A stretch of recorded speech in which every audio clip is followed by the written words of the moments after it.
여러분 솔직해져 봅시다. 우리는 어릴 때부터 귀에 못이 박히도록 이렇게 배웠습니다. 공부 열심히 해서 좋은 직장 들어가라. 아껴 쓰고 저축해라. 그러면 부자가 된다. 자, 그런데 현실은 어떻습니까?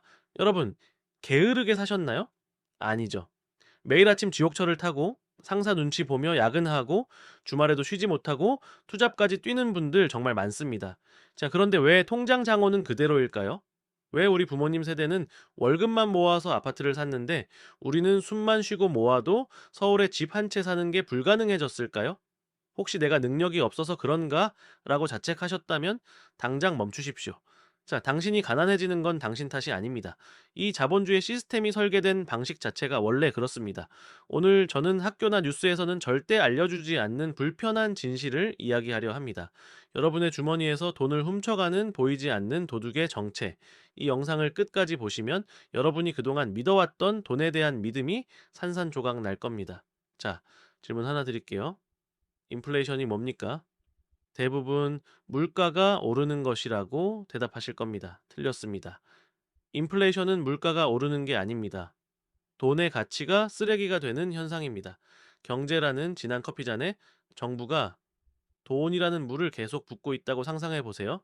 커피 양은 늘어난 것 같지만 맛은 밍밍해지죠? 이게 바로 지금 여러분이 겪고 있는 현실입니다. 시중에 풀린 돈의 양을 나타내는 통화량 그래프를 보면 수직으로 상승합니다. 정부는 빚을 갚기 위해 혹은 경제 위기를 막는다는 명분으로 24시간 돈을 찍어냅니다. 돈이 흔해지니 돈값이 떨어지는 건 당연한 이치죠. 문제는 이제 여기서 발생합니다. 자장면 가격이 4,000원에서 8,000원이 될 때 여러분 월급도 똑같이 두 배가 올랐습니까? 아니죠. 월급은 쥐꼬리만큼 오릅니다.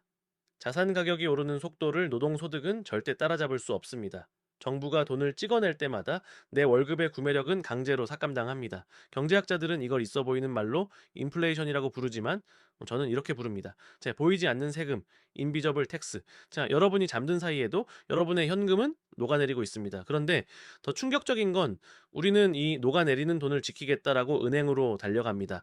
그래서 예금금리 4% 특판 이런 거 나오면은 줄을 서죠. 자, 계산 한번 해볼까요? 자, 물가 상승률이 실제 체감상 5%가 넘습니다. 마트 한번 가보세요. 그런데 은행이 이자 4%를 줍니다. 자, 여기서 세금 15.44%를 떼면 3% 중반입니다. 네, 결국 실질 금리는 마이너스입니다. 은행에 돈을 넣는 행위는 제발 내 돈을 천천히 잃게 해주세요라고 비는 것과 같습니다. 과거 고금리 시대에는 저축이 미덕이었지만 지금 같은 화폐 살포 시대에 현금 저축은 자살 행위나 다름없습니다. 세계적인 부자들, 워렌 버핏이나 레이 달리오 같은 사람들의 포트폴리오를 보세요. 그들은 절대 현금을 많이 들고 있지 않습니다. 현금이 들어오는 즉시 다른 걸로 바꿉니다. 왜냐? 그들은 알고 있거든요. 이 종이 쪼가리, 즉 지폐는 시간이 지날수록 가치가 0에 수렴한다는 것을요. 그럼 도대체 어떻게 해야 하냐? 억울해서 미치겠다 싶으실 겁니다. 자, 방법은 딱 하나입니다. 게임의 룰을 바꿔야 합니다. 여러분은 지금 커런시, 즉 유통수단을 모으는 게임을 하고 있습니다. 자, 이제부터는 에셋, 즉 자산을 모으는 게임을 하셔야 합니다. 정부가 돈을 풀면 풀수록 가격이 오르는 것들이 있습니다. 자, 부동산, 우량주식, 금, 비트코인 같은 희소한 자산들입니다. 이것들은 정부가 마음대로 찍어낼 수 없기 때문입니다. 부자들은 인플레이션을 두려워하지 않습니다. 오히려 즐기죠. 돈이 풀리면 내 아파트 값이 오르고 내 주식 값이 오르니까요. 이게 바로 자본주의의 양극화가 벌어지는 진짜 이유입니다. 근로소득을 무시하라는 게 아닙니다. 오해하지 마세요.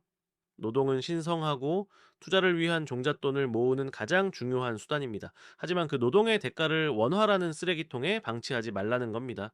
여러분의 땀과 시간이 지나도 가치가 변하지 않는 자산으로 환전해 놓으십시오. 그것만이 이 조작된 시스템에서 내 가족을 지키는 유일한 생존법입니다.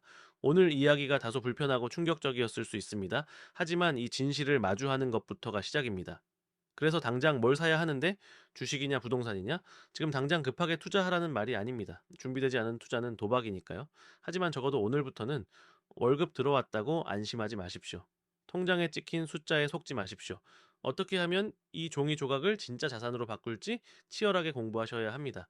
다음 영상에서는 그래서 지금 당장 월급쟁이가 모아야 할 절대 망하지 않는 자산 세 가지에 대해 구체적으로 다루겠습니다. 오늘 내용에 충격을 받으셨다면, 그리고 이제는 진짜 돈을 벌고 싶으시다면 구독과 알림 설정 눌러주세요. 금융 문맹에서 탈출하는 길, 제가 가장 앞에서 안내하겠습니다. 지금까지 알파 파이낸스였습니다.